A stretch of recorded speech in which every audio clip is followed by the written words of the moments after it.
Welcome to La Vida Rosa. I'm your host Pinky, and today we're going to be talking about Love is Blind, the weddings. So if you'd like to see more, then just stay tuned, like, comment, subscribe, and without further ado, let's get into this video.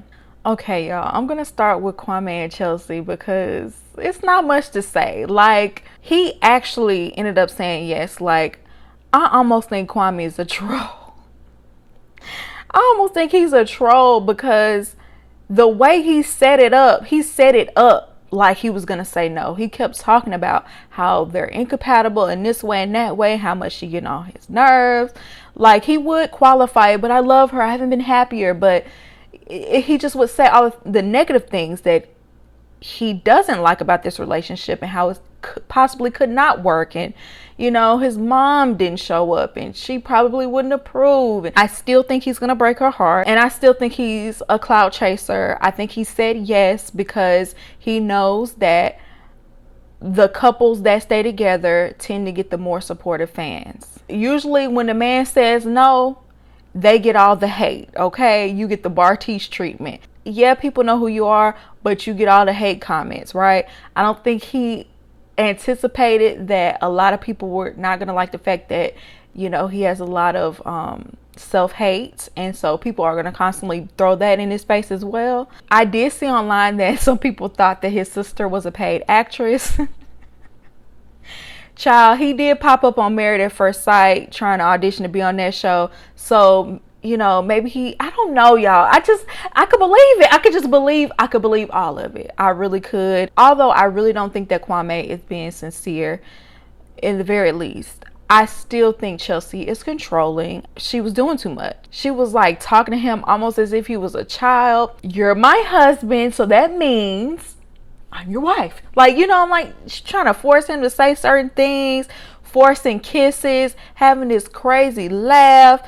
It's like she knows that he's not truly happy, but she's trying to force the illusion to the rest of us and to herself. Like, the way she was acting after that wedding, it just didn't come off as someone that was really happy.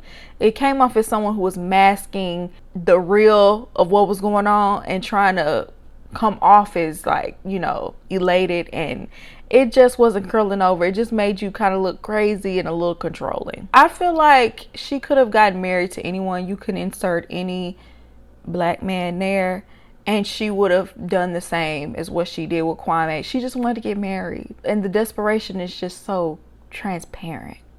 I hate that for her. So anyway, let's move on to Tiffany and Brad. Oh my goodness. I saw some people in my comments saying we like the train wreck couples. And yes, we do like to see drama, whatever. Obviously, that's why we're watching the show.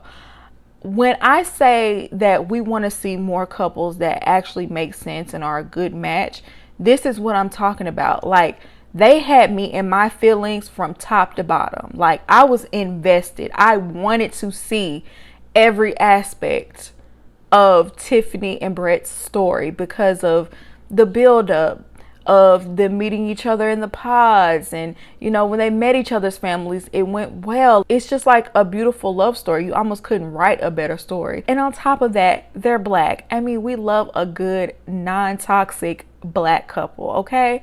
We stand. So yes, the toxic is entertaining to a certain degree, but it needs balance with couples like Tiffany and Brad. They are both just so intentional and confident in each other. It's a beautiful thing. We see Tiffany arriving. She's so happy. She's crying happy tears. She knows he's the one. She sees a train and she was like, that's a sign. Literally everything to Tiffany that day was a sign. I love Tiffany, but Tiffany, everything was a sign to you. Okay, let's just say that's a good man and y'all make a good match. It don't have to be a sign that you're doing the right thing on your wedding day. Her mom walks in the room. Her mom is just happy she's getting married. Her mom is smiling from ear to ear. Then we see Brett. He's getting ready. He's talking with his brothers and his friends. And, you know, they're like, okay, we know about all the good stuff. Y'all are happy, but what is one of your fears? And he talks about basically suddenly losing his brother and how that's one of his biggest fears because, you know, his brother was getting ready to get married and the next day he was gone. So that's something that kind of sobers him to the situation a lot of times. Then he had a conversation with her father. Oh my goodness, I love this conversation. He wasn't grilling Brett, but he was asking him the pertinent questions, and Brett was giving like some really heartfelt answers. It just, like, the whole thing just felt so genuine. So both of them grew up less fortunate, and so they have that in common. Tiffany's dad has been married to her mom for 40 plus years. Brett's mom and dad have been married for a long time as well. And I was wondering where his mother was, but it turns out his mother has a mental condition, so I'm assuming she couldn't make it. He said he's seen his parents go through the fire together. They lost everything when he was 12 and had to move in with his grandmother, but they never left each other. So he's seen a committed relationship go through its ups and downs. He's very confident in their future, and he's fully committed with no doubts. He knows he wants Tiffany. He ends up asking for her hand in marriage. The dad gave his blessing. When they hugged each other, it was just so cute. I loved it. They even had a little drama, child. So when Brett tried on his pants, they did not have the fit that he wanted. And when I tell you he was a divo about that suit, baby, he was not playing. That mood changed quick. And his brother was trying to, like, I guess he was trying to, like, you know, it's all right, you don't have to worry about that suit. He was like, does this look like this is my style of suit? And the brother was like, no, but you know, things happen, my shirt is tight. He was like, oh, but this isn't your wedding, it's mine. I was like, dang, Brett. He was like, this should not be happening. This is why we do things ahead of time, so I don't have to worry about stuff like this on my wedding day. And he was so, like, Brett was dead serious. He was so serious, he took those pants to the tailor. The dramatic music they were playing and the sound effects were so funny. The tailor, she looked like she was sweating bullets working, trying to get these pants right, because Brett was not playing, okay? You know what? That's why Brett be looking casket sharp. He ain't playing about his fashions, okay? But it ended up working out in his favor. She was able to fix the pants. They looked amazing. The thing I loved about this situation is Tiff was none the wiser. She didn't know nothing about it, because, you know, Tiffany has been really stressed out about this wedding. So I love that this happened while she was just fully in bliss, waiting to walk down the aisle. And then we see Marshall showed up to their wedding, and I thought that was so sweet of him to come, because, you know, it was bittersweet. You know, he was supposed to have his wedding day as well, and it just didn't work out.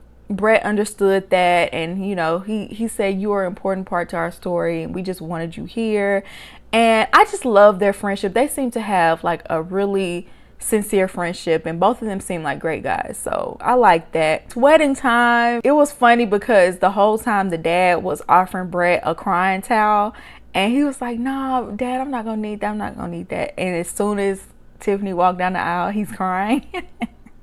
That was so funny to me. They have their ceremony. Why did they bring up her falling asleep in the pods? That had to be Brett's doing, because he was like, I'm never gonna let you live that down.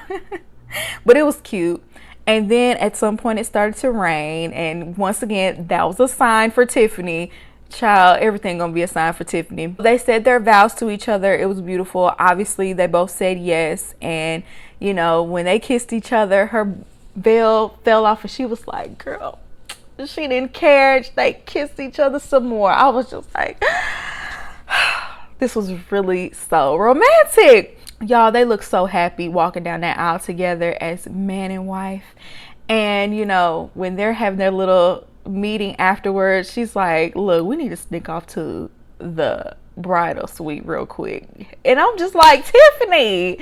But it was beautiful. It was so cute. Outside of Cameron and Lauren's wedding, their wedding probably was the most satisfying out of all of the weddings I've ever seen on this show. Like, definitely top tier. It could not have been any better.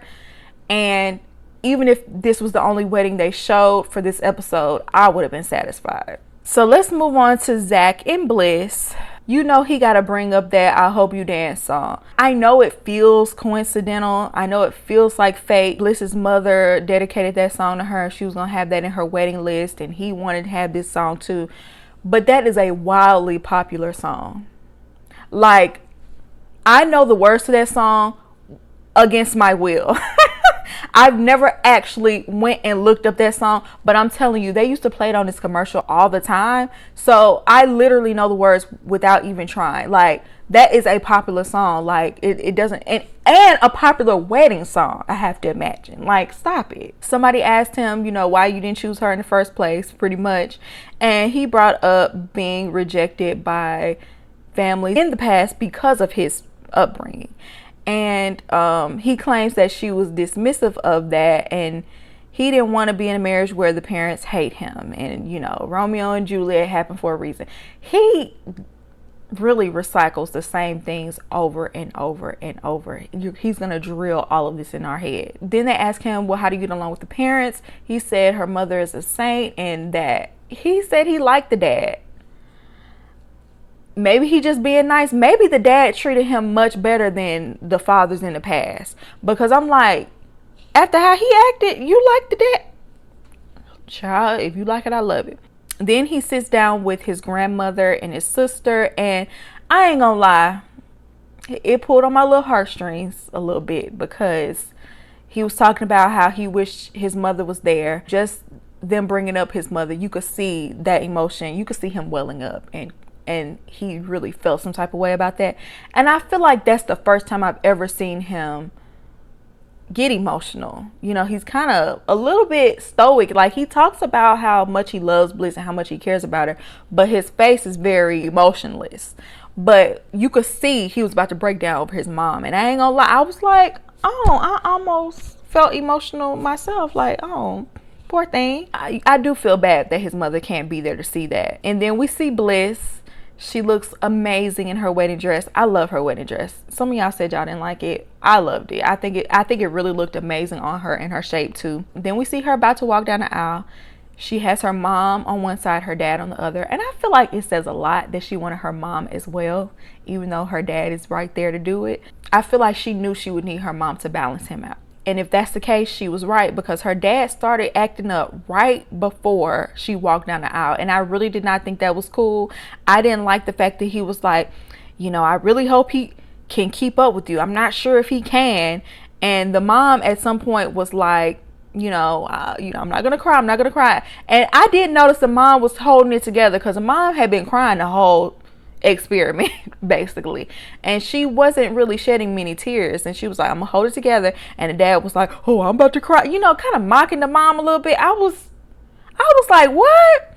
And then he told her, you have everything to offer, never settle. I just felt like he was being really nasty, having a really nasty attitude right before she walked down the aisle. Now, it's one thing to say something to her before you get to the wedding day.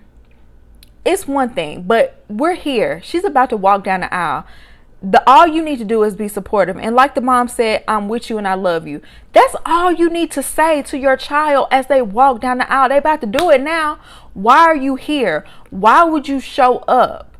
Why would you walk her down the aisle if you're going to be shady? I really his behavior before wasn't the best, but this, I really didn't like the daddy and how he was talking to her before she, why would you put that on her mind as she's about to walk down the aisle? So then they get to the vows, and he included leaving her in the vows and how he didn't know how much he cared about her until he let her go. That would have made me want to say no. I ain't gonna lie, because I want somebody that's sure of me and knows without any doubt, not confused, don't want to choose this person, that person. You should know, even if you did know and you made a mistake and chose somebody else, like him including that in the vows, y'all, I was just like, oof, that would have been a huge red flag for me. I would not have wanted to say yes after that, but they did. Some people say that Bliss should say no on the wedding day in order to get revenge on him. And I feel like, in my mind, I'm like, that would be Xena level weird. It ain't that deep. Like, if you don't want to be with the man, don't accept the proposal or just break up with him. But to wait till that point, No, I'm glad she didn't do that. And she's not even that type of person. So once they're married or whatever, she tells him that he owes her a vacation, but not to Mexico. Child, are y'all gonna allude to this for the rest of y'all marriage? Because I don't know how y'all gonna be happy. It's gonna build resentment in the long run. They signed their marriage certificate, child, and they danced. We've never seen that before, have we? That was odd that they showed that. And we saw them dance to I Hope You Dance. They better have showed that. As many times as he brought it up, they better have showed us dancing to that song, because really, it was overkill. I really don't think they're gonna last, but I hope they prove me wrong, child. Let me go ahead and move on. Micah and Paul. Watching them was agonizing. Like, legit. Before the wedding, she's like, it wasn't obvious or easy for her to choose him at any point. And she also said that she's not going to marry someone that doesn't want to be with her 100%. And I'm like, okay, y'all never showed any of these signs. Y'all never said none of this stuff up until this point. It's been peaches and roses. He understands me. I could just be myself. Even though it was very shallow, we didn't really hear much negative until the wedding day. So clearly she had to have known this whole time. But, now on the wedding day, now she getting nervous. We also find out she's an only child. How come every time a person is terrible on these shows, they're an only child? I'm like, you give all of us a bad name. I promise we're not all this bad. She's talking with her mom and dad, and her mom is outwardly supportive, but she's constantly throwing shade against Paul and the relationship in general. And it's like, okay, I see where Micah gets it from, because the mom was low-key being shady. I'm like, how come nobody is picking up on this shade? Then we see Paul meet up with his friends and talk about their relationship, and basically Micah has him moving different. He's usually very analytical, and she gives him like the que sera, sera, whatever will be type of attitude. Well, you kept saying y'all see the world the same way. How do y'all see the world the same way and y'all think completely different?